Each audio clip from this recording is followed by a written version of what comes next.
मेरे प्यारे छात्रों, द एजुकेशन वर्ल्ड में आपका बहुत बहुत स्वागत है। उम्मीद करते हैं आप सभी लोग अच्छे होंगे। इसी के साथ शुरू करेंगे आज के क्लास। इस क्लास में बात कर बीपीएससी टीआरई 4 की बात कर रहे हैं। शिक्षक नियुक्ति उच्च माध्यमिक क्लास 11th और 12th का ये प्रैक्टिस सेट है। स्पर्धा पब्लिकेशन का प्रैक्टिस सेट है। मेरे प्यारे छात्रों, हम बात करें ज्योग्राफी की। टोटल इसमें 25 प्रैक्टिस सेट है। उसके अलावा पीवाईक्यू दिया हुआ है और कुछ इंपॉर्टेंट पॉइंट्स भी इसके दिए गए हैं जो एग्जाम के लिए इंपॉर्टेंट है। तो मेरे प्यारे छात्रों, इसमें टोटल 25 प्रैक्टिस सेट देखेंगे। आज हम बात करेंगे छठा प्रैक्टिस सेट की।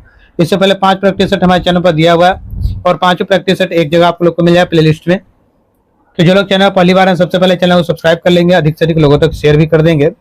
सब्सक्राइब इसलिए कर लिए कि आने वाला हर वीडियो आपको मिलता रहे, क्योंकि आपकी सफलता है हमारा लक्ष्य है। आप सफल हो इस प्रकार का हर कोशिश मेरी रहती है। और साथ ही साथ आप जो है अधिक से अधिक छात्रों तक शेयर भी कर देंगे। शेयर इसलिए कर दीजिएगा कि जिन छात्रों तक ये प्रैक्टिस सेट नहीं मिल पाया उन तक ये प्रैक्टिस सेट पहुंच जाए और उन्हें भी जो है ये प्रैक्टिस सेट का अनुभव मिल सके और उनकी सफलता भी सुनिश्चित हो सके। तो चलिए चलते हैं। और एक बात और आपको बता दें, पूरे YouTube पे कहीं भी इस तरह का प्रैक्टिस सेट आपको नहीं देखने को मिलेगा। 6 to 12 तक का प्रैक्टिस सेट मेरे चैनल पर सब्जेक्ट वाइज दिया गया और 40 क्वेश्चन का जो सब्जेक्ट होता है उस तरह से दिया गया। ये पूरे YouTube पे कहीं भी आप सर्च मार लीजिए, आपको नहीं मिलेगा। इस 40 क्वेश्चन का इस तरह का एक सेट नहीं मिला। जैसे कि 11th एंड 12th वालों के लिए तो 80 क्वेश्चन मिलता है सब्जेक्ट वाइज, तो ये आपको मेरे चैनल पे ही देखने को मिलेगा। आइए चलते हैं सीधा क्वेश्चन की तरफ। मेरा पहला क्वेश्चन है, मृदा का सर्वाधिक व्यापक और सर्वाधिक उपजाऊ प्रकार कौन सा है? तो ये होगा जलोढ़ मृदा। सही उत्तर ऑप्शन ए।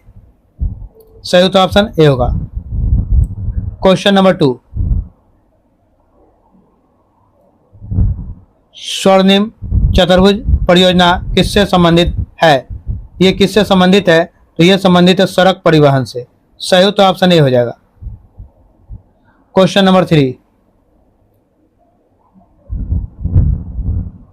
क्वेश्चन नंबर 3 पे चलते हैं। निम्नलिखित में से कौन सा क्षेत्र अब नालिकाओं अथवा बीहर से सर्वाधिक प्रभावित है? बीहर से सर्वाधिक प्रभावित है। क्या होगा? चंबल घाटी। सही उत्तर ऑप्शन ए हो जाएगा। क्वेश्चन नंबर 4, भूकंप किस प्रकार की प्राकृतिक आपदा है? भूकंप ये किस प्रकार की प्राकृतिक आपदा है? भौमिकी है। सही उत्तर ऑप्शन बी होगा। क्वेश्चन नंबर 5, निम्नलिखित में से कौन से भारतीय क्षेत्र में भूकंप के आने की संभावना सर्वाधिक होती है? सबसे अधिक भूकंप आने की संभावना कहाँ होती है? तो ये हो जाएगा उत्तर पूर्वी राज्य में। सही उत्तर ऑप्शन ए हो जाएगा। ए इज राइट आंसर। 6 नंबर मेरे पास क्वेश्चन है, इनमें से भारत के किस राज्य में बाढ़ अधिक आती है? तो बिहार में सबसे अधिक बाढ़ आती है। सही उत्तर ऑप्शन ए होगा। क्वेश्चन नंबर 7, इनमें से किस नदी में मझौली नदी द्वीप स्थित है? मझौली नदीय द्वीप स्थित है। कहाँ है ये? तो ये आपका ब्रह्मपुत्र नदी में। सही उत्तर ऑप्शन सी हो जाएगा। क्वेश्चन नंबर 8, उत्तराखंड के किस जिले में मालपा भूस्खलन आपदा घटित हुई थी? तो ये आपदा कहाँ घटित हुई थी? पिथौरागढ़ में। सही उत्तर ऑप्शन डी हो जाएगा। क्वेश्चन नंबर 9, कोपेन के अनुसार तमिलनाडु तट किस वर्ग में आता है? किस वर्ग में आता है कोपेन के अनुसार? तो एएस वर्ग में आता है। सही उत्तर ऑप्शन बी हो जाएगा। 10 नंबर क्वेश्चन, निम्नलिखित में से कौन सा राज्य लौटते मानसून से प्रभावित नहीं होता है? लौटते मानसून से प्रभावित नहीं होता है कौन सा राज्य है? आंध्र प्रदेश है। सही उत्तर ऑप्शन डी हो जाएगा। 11 नंबर क्वेश्चन है, 2011 की जनगणना के अनुसार निम्नलिखित कथनों में से कौन सा एक सही है? कौन सा एक सही है? भारत में निम्न साक्षरता दर बिहार में है। भारत में सबसे ज्यादा कम साक्षरता दर कहीं है तो वो बिहार में है। सही उत्तर ऑप्शन डी हो जाएगा। ये 2011 की जनगणना की बात कर रहा है। क्वेश्चन नंबर 12, विश्व की जनसंख्या में भारत का हिस्सा है कितना है भारत का हिस्सा? तो भारत का हिस्सा 17.5% है। सही हो तो ऑप्शन सी हो जाएगा। क्वेश्चन नंबर 13, औद्योगिक उत्पादन, रोजगार और निर्यात मूल्य के आधार पर भारत का सबसे बड़ा उद्योग है। भारत का सबसे बड़ा उद्योग क्या है? तो वो है कपड़ा। सही हो तो ऑप्शन बी हो जाएगा। 14 नंबर, नेवेली में खनन किया जाने वाला प्रमुख खनिज है। प्रमुख खनिज कौन सा है? तो यह प्रमुख खनिज लिग्नाइट कोयला है। सही हो तो ऑप्शन ए होगा। 15 नंबर, विगत एक दशक से भारत में किस एक फसल के लिए प्रयुक्त कुल कृषि भूमि लगभग एक जैसी बनी रही है? चावल। सही हो तो ऑप्शन ए हो जाएगा। 16 नंबर, इंद्रधनुषीय क्रांति का संबंध है किससे है? इंद्रधनुषीय क्रांति का संबंध हरित क्रांति से है, श्वेत क्रांति से है, नीली क्रांति से, सभी से है। सही हो तो ऑप्शन डी हो जाएगा।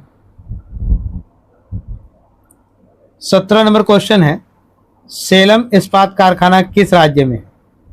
तो सेलम इस्पात कारखाना तमिलनाडु में है। सही हो तो ऑप्शन ए हो जाएगा। क्वेश्चन नंबर 18, निम्नलिखित में से कौन सा लौह इस्पात कारखाना कोयला क्षेत्र से दूर स्थित है? कोयला क्षेत्र से दूर स्थित है, यह हो जाएगा आपका भिलाई। सही हो तो ऑप्शन सी।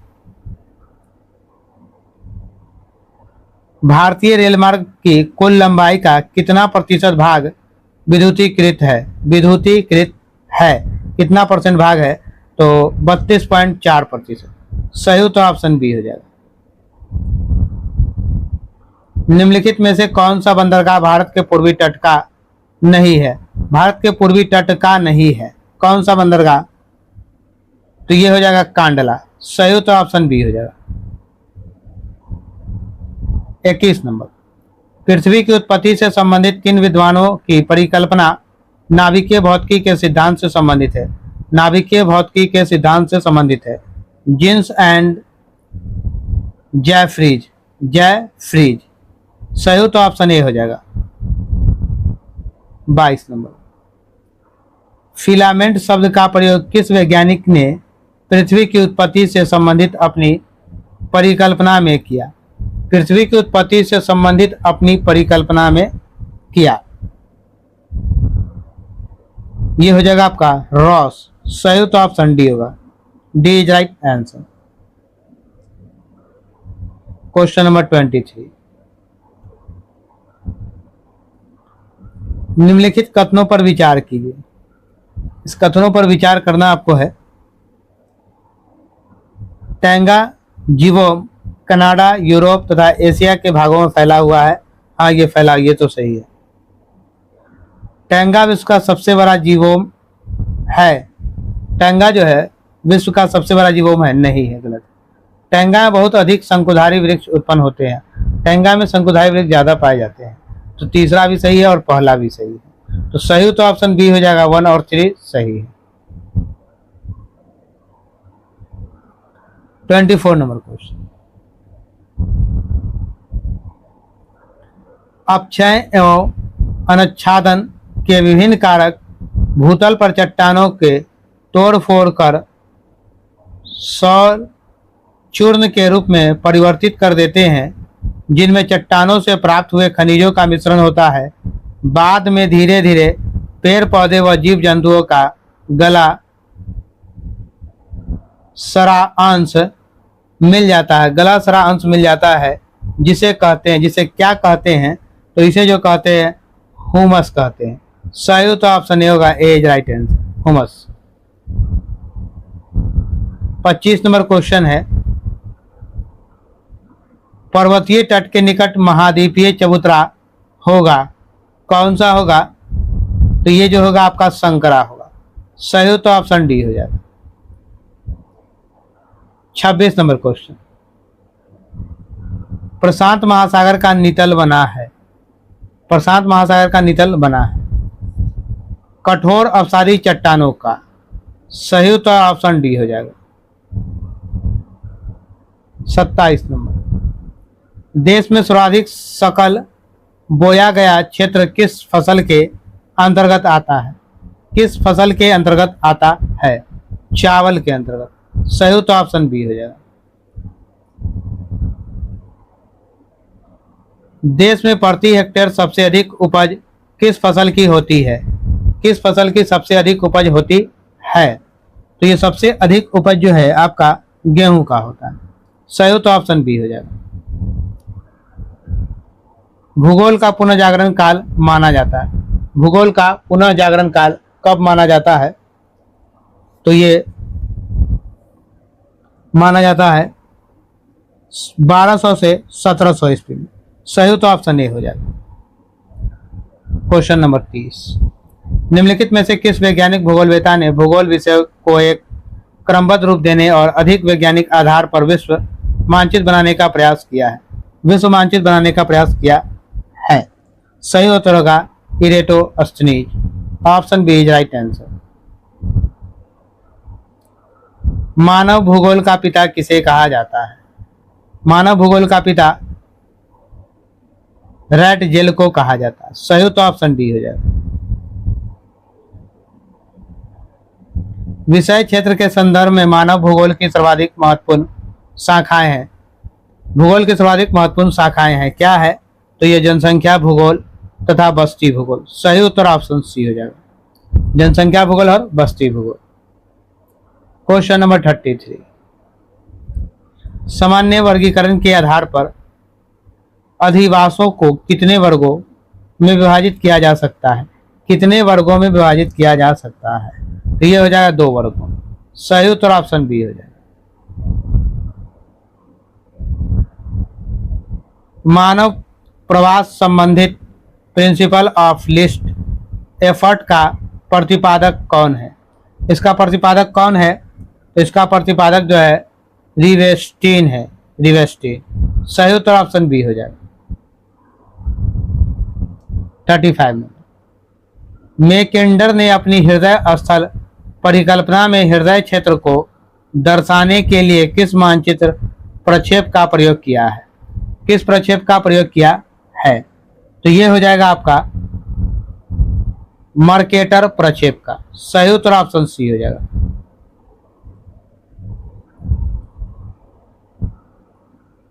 इतिहास की भौगोलिक धुरी नामक लेख किसका है? इतिहास की भौगोलिक धुरी नामक लेख किसका है? तो ये जो लेख है आपका मैकेंडर का है। सही उत्तर ऑप्शन बी हो जाएगा। 37 नंबर क्वेश्चन, निम्न में से कौन मानव की द्वितीय क्रिया है? मानव की द्वितीय क्रिया कौन सी है? तो मानव की द्वितीय क्रिया उद्योग धंधे है। सही उत्तर ऑप्शन बी हो जाएगा। 38 नंबर, निम्नांकित में से जो आर्थिक भूगोल की शाखा नहीं है वह क्या है? जो आर्थिक भूगोल की शाखा नहीं है तो वह क्या है? वो राजनीतिक भूगोल है। सही उत्तर ऑप्शन बी हो जाएगा।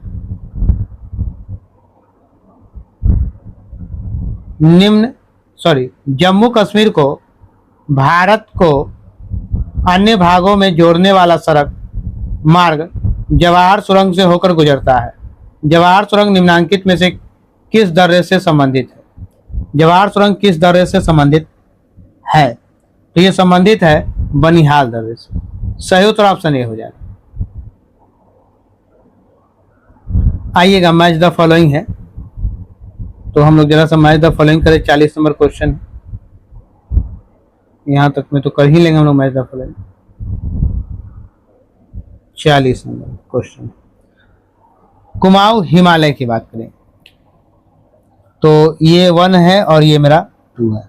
आपको किसके सामने कौन सा आंसर है वो आपको बता दें। कुमाऊं हिमालय सतलज एवं काली के मध्य स्थित है। नेपाल हिमालय ये आपका काली एवं तीस्ता के मध्य, काली एवं तीस्ता नदी के बीच में। पंजाब हिमालय ये सिंधु एवं सतलज नदी के मध्य में।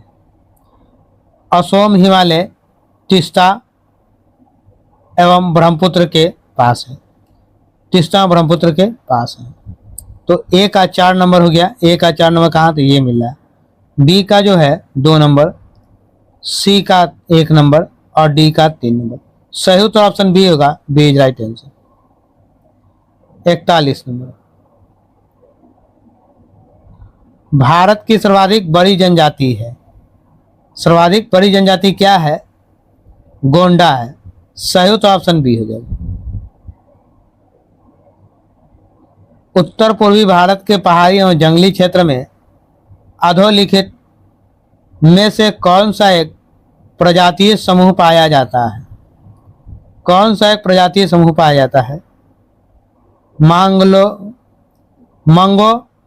मंगोलाइड पाया जाता है, मंगोलाइड। सही उत्तर ऑप्शन सी हो जाएगा, Mongoloid. Next question 43 number, Bharat में देश का पहला दिया सलाई बनाने का कारखाना वर्ष 1921 में किस स्थान पर स्थापित किया गया था, जो आज भी सुचारू रूप से चल रहा है, जो आज भी सुचारू रूप से चल रहा है। ये अहमदाबाद में है। सही उत्तर ऑप्शन सी हो जाएगा। नेक्स्ट क्वेश्चन 44 नंबर, भारत की अधिकांश कागज मिलें पश्चिम बंगाल राज्य में स्थित होने का उपयुक्त कारण क्या है। अधिकांश जो है कागज का मिल पश्चिम बंगाल राज्य में स्थित होने का कारण क्या है, तो यहाँ होने का कारण है कच्चे माल की पर्याप्त मात्रा में प्राप्ति यहाँ हो जाती है, कच्चा माल पर्याप्त मात्रा मिल जाता है जितनी जरूरत है। कोलकाता की विशाल जनसंख्या द्वारा देश की सबसे बड़े कागज बाजार की उपलब्धता है, सबसे बड़ा कागज का बाजार जिससे कागज उपलब्ध है। रानीगंज और झरिया से शक्ति के साधन के रूप में कोयले की प्राप्ति हो जाती है आसानी से। 1 2 3 तीनों सही हो गया था, तो जब तीनों सही हो तो उत्तर क्या होगा, ऑप्शन डी होगा, डी इज राइट आंसर। सही उत्तर आपका ऑप्शन डी हो गया। क्वेश्चन नंबर 45, तीसरी रेल कोच फैक्ट्री स्थापित की जा रही है, तो क्या हो जाएगा आपका, राय बरेली में। सही उत्तर ऑप्शन ए होगा, ए इज राइट आंसर।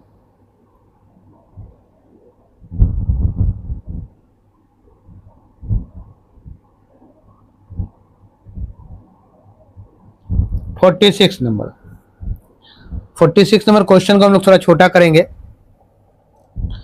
तब जाकर के हम लोग इसका सॉल्यूशन करेंगे, क्योंकि ये 4 ऑप्शन के बाद ये नीचे आपको ये बताना भी है कौन सही है कौन सही नहीं है। तो पहले हम लोग क्या करते हैं, ये चारों चीज़ों को हम लोग पहले पढ़ लेते हैं, देन हम लोग, या फिर हम लोग पहले 2 ऑप्शन पढ़ते हैं, थोड़ा बड़ा कर लेते हैं, 2 ऑप्शन अभी पढ़ते हैं फिर बाद में पढ़ेंगे। भारतीय रेल से संबंधित निम्नलिखित कथनों पर विचार कीजिए। उत्तर पश्चिम रेलवे का मुख्यालय जोधपुर में स्थित है।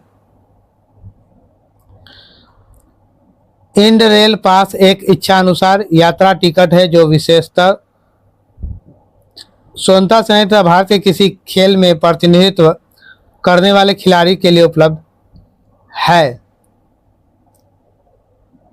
नेक्स्ट क्वेश्चन 4 नंबर है, फेरी क्वीन विश्व का सबसे पुराना चालू इंजन को प्रयोग करने वाली गाड़ी है तथा भारतीय रेलवे इसके द्वारा वन्य जीव तथा विरासत स्थलों की यात्रा आयोजित करती है, वन्य जीव स्थलों की यात्रा आरंभ करती है। अब ये तीनों क्वेश्चन हम लोगों ने पढ़ लिया, तीनों ऑप्शन। अब हम लोग आते हैं इसका आंसर कथन पे। तो सही उत्तर केवल इसमें 2 होगा, बाकी सब इसमें गलती है। सही उत्तर ऑप्शन ए हो जाएगा, 46 का ए नंबर। अब आइए फिर से हम एक बार छोटा करके थोड़ा समझाने की कोशिश करें आपको। पहला कार्य उत्तर पश्चिम रेलवे का मुख्यालय जोधपुर में है, जो नहीं है। इंड रेल पास एक इच्छानुसार टिकट यात्रा है जो विशेषतः स्वतंत्रता सेनानी तथा भारत के किसी भी खेल में प्रतिनिधित्व करने वाले खिलाड़ियों के लिए उपलब्ध है, तो ये आपका सही है। दूसरा आपका सही है, तो केवल 2 आपका सही है। सही उत्तर ऑप्शन ए हो जाएगा। नेक्स्ट क्वेश्चन 47 पर चलेंगे। 47 में मेरा क्वेश्चन भी सेम है, उसका भी इसी तरह से पढ़ेंगे। तो पहले हम लोग 2-2 करके पढ़ेंगे यहाँ। आर्थिक नियोजन का अर्थ क्या है? तो आर्थिक नियोजन का अर्थ है इसके अंतर्गत संपूर्ण अर्थव्यवस्था के लिए लक्ष्य निर्धारण किए जाते हैं और अर्थव्यवस्था के विभिन्न उत्पादक क्षेत्र के लिए साधनों का आवंटन किया जाता है। यह एक ऐसी आर्थिक प्रणाली है और संकेत करता है जिसमें प्रत्येक उत्पादन इकाई एक केंद्रीय अधिकारी संगठन के निर्देशानुसार उत्पादन करती है। ऑप्शन नंबर तीसरा,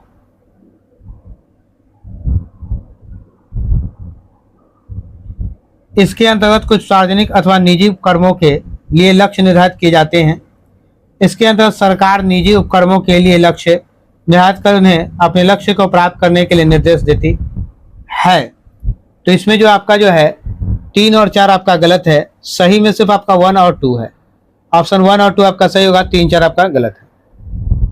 next question 148 number.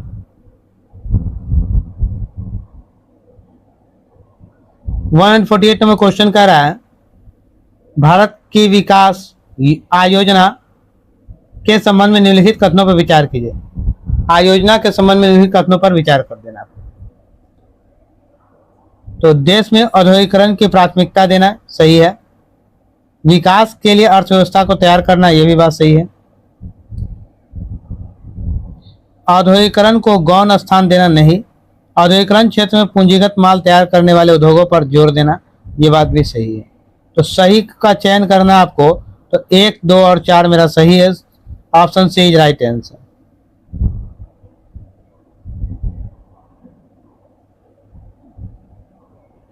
Question number 49।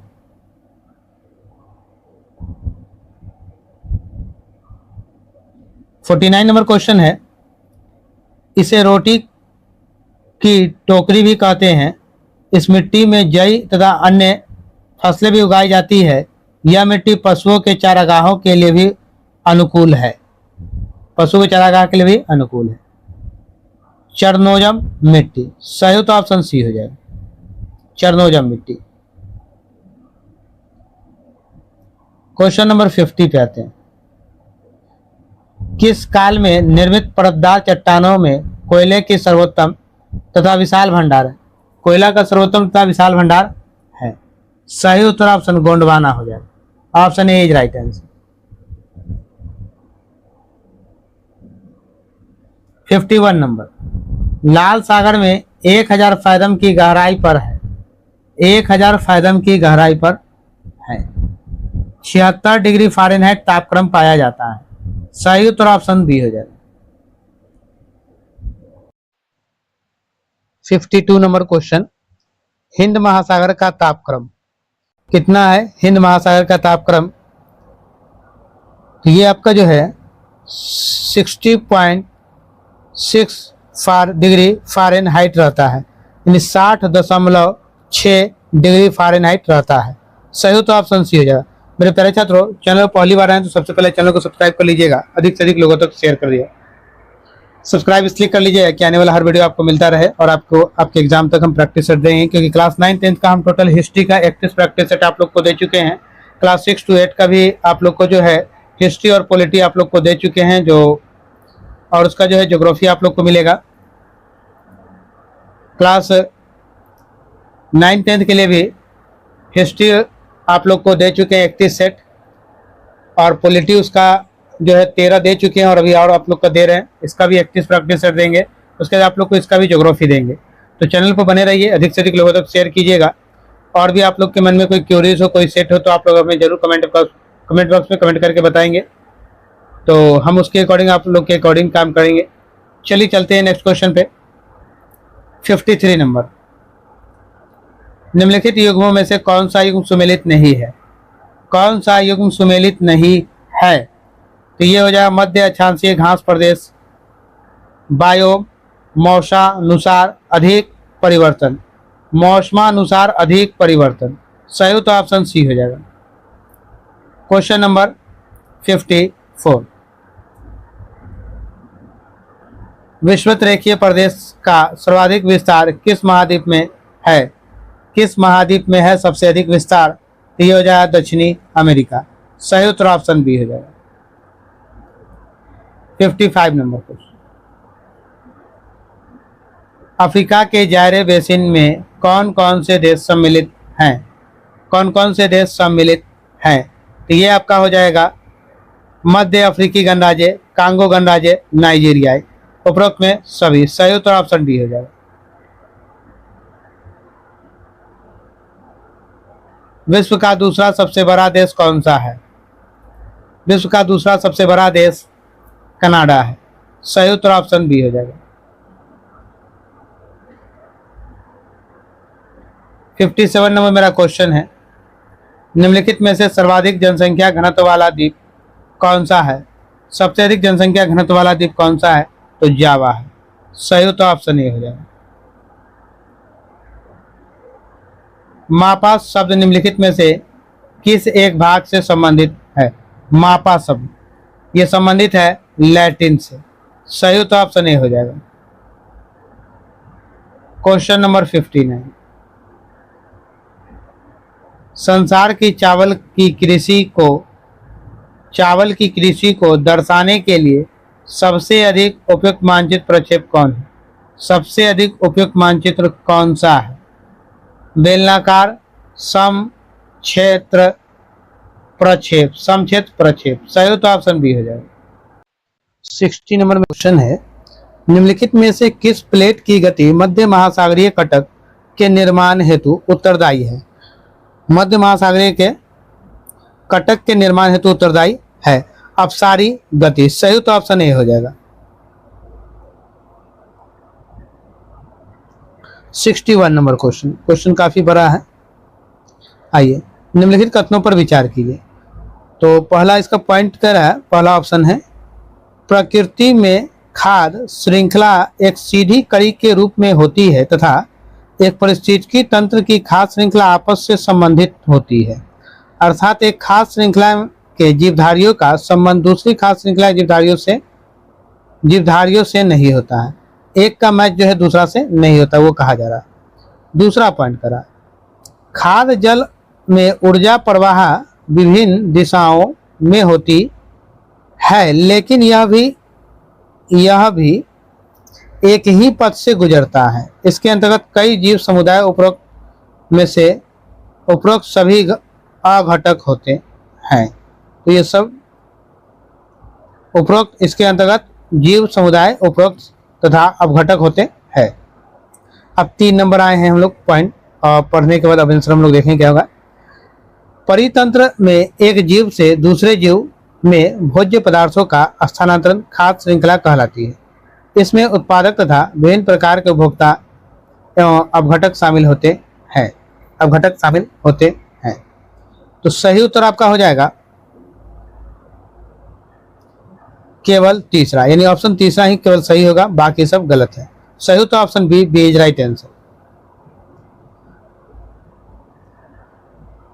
भूपटल के दुर्बल क्षेत्र को सूचित किया जाता है, यह सूचित करता है तो भ्रंश के द्वारा। भ्रंश। मेरे प्यारे छात्रों, चैनल को पहली बार आए सबसे पहले चैनल को सब्सक्राइब कर लिए, अधिक से अधिक लोगों तक शेयर कर दीजिएगा, जिससे क्या है कि आने वाले आपको नोटिस मिलता रहे और हर छात्रों तक ये वीडियो पहुंचता रहे। क्वेश्चन नंबर 63, विसुवियस तथा क्रोकाटुआ ज्वालामुखी इस समय प्रसुप्त है। सही उत्तर ऑप्शन बी है।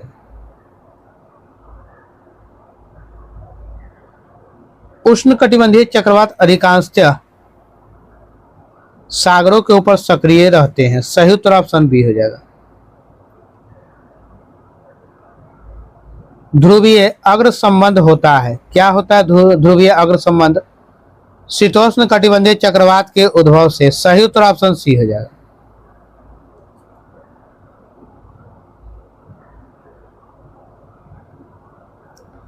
यह भी सोर्नोजम में मिलती जुलती मिट्टी है, परंतु इसमें ह्यूमस कम होता है।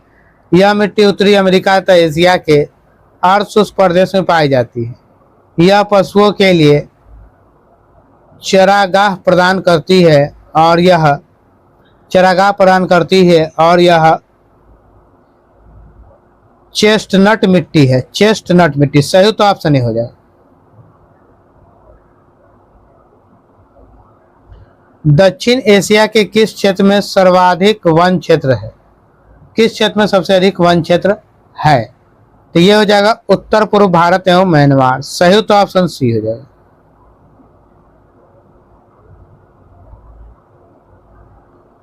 सारगैसो सागर स्थित है, कहाँ स्थित है सारगैसो सागर? तो यह पश्चिमी यूरोप के निकट में स्थित है। सही तो ऑप्शन सी हो जाएगा।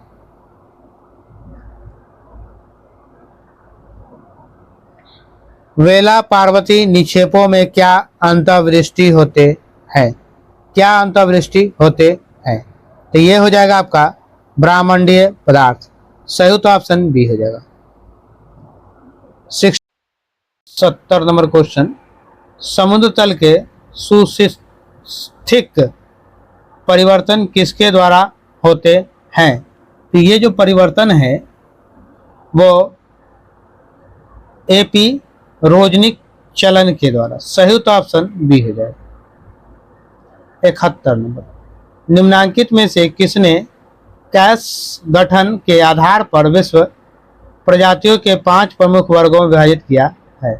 5 प्रमुख वर्गों में विभाजित किया है। सही उत्तर होगा T Huxley. Option C is right answer. निम्नलिखित में कौन सा आदि मानव अपने आश्रय के लिए काल का उपयोग करता है? काल का उपयोग करता है, तो यह हो जाएगा मसाई। सही तो ऑप्शन डी हो जाएगा। मानव भूगोल में संभववाद का जन्मदाता निम्नलिखित में से किसे कहा जाता है? संभववाद का जन्मदाता किसे कहा जाता है? तो यह हो जाएगा आपका विडाल डी लॉबलॉस को। सही तो ऑप्शन सी हो जाएगा। 74 नंबर, मंगोल सभ्यता का गर्भ स्थान मूलतः स्थित था, कहाँ स्थित था? तो यह स्थित है मेरा उत्तर मंचूरिया में। सही उत्तर उत्तरी मंचूरिया। सही तो ऑप्शन बी हो जाएगा। क्वेश्चन नंबर 75 क्वेश्चन है, निम्नलिखित कथनों पर विचार कीजिए। केंद्रीय बस्तियां मुख्य रूप से गुजरात के मैदान में पाई जाती है। गुच्छित बस्तियां जलोढ़ मैदानों शिवालिका की घाटियों उत्तर पूर्व राज्यों में पाई जाती है। उत्तर पूर्व राज्यों में पाई जाती है।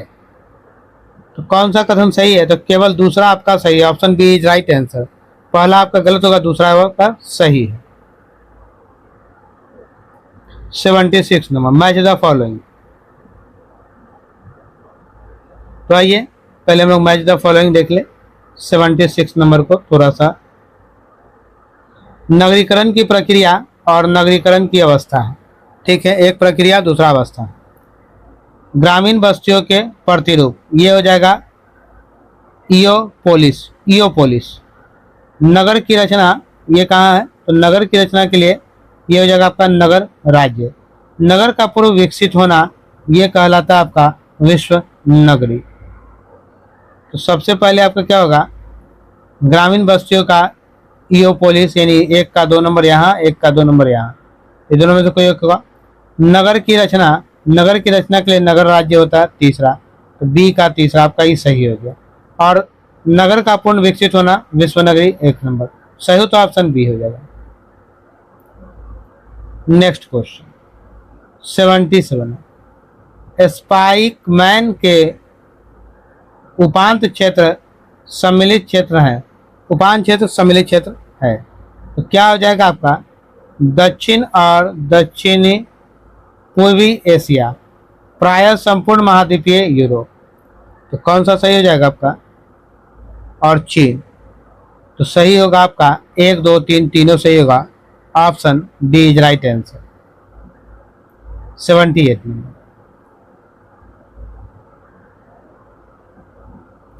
141 डिग्री पश्चिमी देशांतर रेखा निम्न में से किस देश युग्म के बीच अंतर्राष्ट्रीय सीमा रेखा के रूप में है? किसके बीच में है? तो ये यूएसए तथा कनाडा के बीच में। सही तो ऑप्शन बी हो जाए।